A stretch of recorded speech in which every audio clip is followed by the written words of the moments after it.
Lumutang sa tubig ang ulo ng palakon. Ika-6 na kabanata. Isang araw, pumunta ang grupo ng mga propeta kay Eliseo at sinabi, "Nakikita po ninyo na maliit ang pinagtitipunan natin. Kaya pumunta po tayo sa ilog ng Jordan, kung saan maraming punong kahoy. At doon tayo gumawa ng lugar na pagtitipunan natin."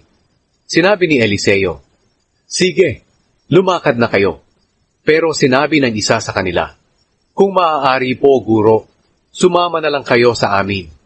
Sumagot siya, "O sige, sasama ako." Kaya sumama siya sa kanila.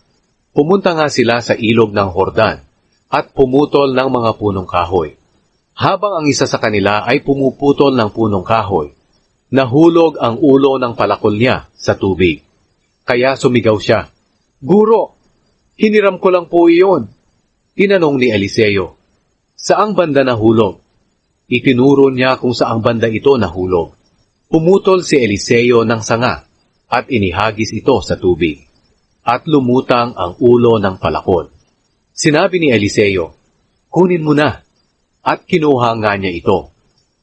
Pinahinto ni Eliseo ang paglusob ng mga Arameo.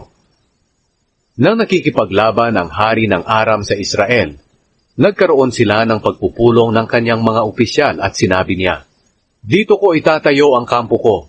Sinabi ni Eliseo sa hari ng Israel, "Mag-ingat kayo.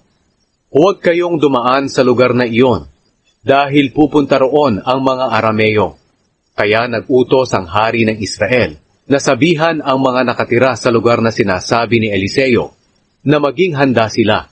Palaging nagbibigay ng babala si Eliseo sa hari. Dahil dito, nagalit ang hari ng Aram. Ipinatawag niya ang mga opisyal niya at sinabi, "Sino sa inyo ang kumakampi sa hari ng Israel?" Nagsalita ang isa sa opisyal niya, "Wala po talaga kahit isa man sa amin, mahal na hari.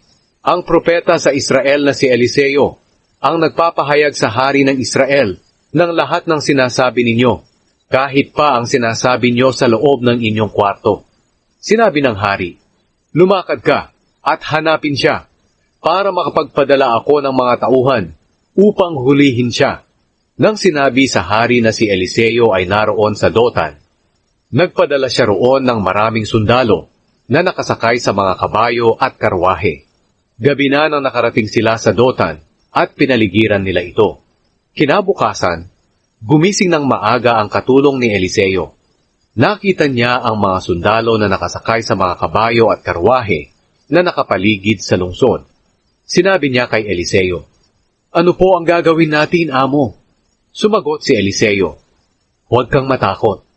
Mas marami tayong kasama kaysa sa kanila."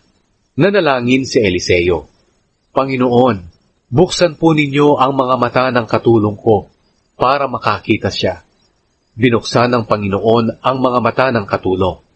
At nakita niya na puno ng mga kabayo at karwaheng apoy ang kaburulan sa paligid ni Eliseo. Habang papunta ang mga kaaway kay Eliseo, nanalangin siya, "Panginoon, bulagin po ninyo ang mga taong ito." Kaya binulag sila ng Panginoon, ayon sa hiling ni Eliseo. Sinabi ni Eliseo sa mga kaaway, "Hindi ito ang tamang daan, at hindi ito ang lungsod ng Dotan. Sumunod kayo sa akin. Dadalhin ko kayo sa taong hinahanap ninyo."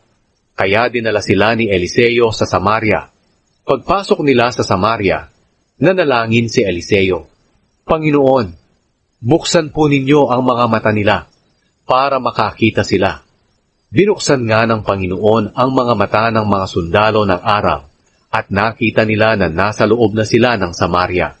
Pagkakita ng hari ng Israel sa kanila, tinanong niya si Eliseo, "Papatayin ko po ba sila, Ama?" Sumagot si Eliseo, "Huwag mo silang patayin. Pinapatay ba natin ang mga bihag sa labanan? Bigyan mo sila ng makakain at maiinom, at pabalikin mo sila sa kanilang hari." Kaya naghanda ang hari ng isang malaking salo-salo para sa kanila, at pagkatapos pinauwi sila sa kanilang hari. At mula noon, hindi na muling lumusob ang mga Arameo sa lupain ng Israel. Pinaligiran ang Samaria. Kinalaunan, tinipon ni Haring Ben-Hadad ng Aram ang kanyang buong hukbo at nilusob ang Samaria. Dahil dito, nagkaroon ng malaking taggutom sa lungsod hanggang sa nagsitaasan ang mga bilihin. Ang halaga ng ulo ng asno ay 80 pirasong pilak at ang isang gatang na dumi ng kalapati ay 5 pirasong pilak. Isang araw, habang dumaraan ang hari ng Israel sa itaas ng pader, may isang babae na sumigaw sa kanya, "Tulungan po ninyo ako, mahal na hari." Sumagot ang hari, "Kung hindi ka tinutulungan ng Panginoon, paano kita matutulungan? Wala akong trigo o katas ng ubas na maibibigay sa iyo." Pagkatapos nagtanong ang hari, "Ano ba ang problema mo?" Sumagot ang babae, "Sinabi po sa akin ng babaeng ito, kainin natin ang anak mong lalaki, at bukas ang anak ko namang lalaki. Kaya niluto po namin ang aking anak at kinain. Nang sumunod na araw sinabi ko sa kanya na ibigay na niya ang kanyang anak para makain namin. Pero itinago niya ito." Nang marinig ng hari ang sinabi ng babae, pinunit niya ang damit niya sa sobrang kalungkutan. Habang naglalakad siya sa gilid ng pader, nakita siya ng mga tao na nakasuot ng sako na nakasuson sa kanyang damit dahil sa pagluluksa niya. Sinabi niya, "Parusahan sana ako ng matindi ng Panginoon kung hindi ko mapaputol ang ulo ni Eliseo na anak ni Shaphat sa araw na ito." Nakaupo si Eliseo sa bahay niya na nakikipag-usap sa mga tagapamahala ng Israel nang magsugo ang hari ng mensahero para mauna sa kanya doon kay Eliseo. Pero bago dumating ang mensahero ng hari, sinabi ni Eliseo sa mga tagapamahala, "Tingnan ninyo, isang mamamatay tao ang nagpadala ng tao para pugutan ako. Kapag dumating na ang taong iyon, isara ninyo ang pinto at huwag siyang papapasukin." Ang hari mismo na kanyang amo ay kasunod niya. Habang nagsasalita si Eliseo, dumating ang mensahero ng hari at sinabi, "Ang Panginoon ang nagpadala ng paghihirap sa atin. Bakit hihintayin ko pa na tumulong siya?"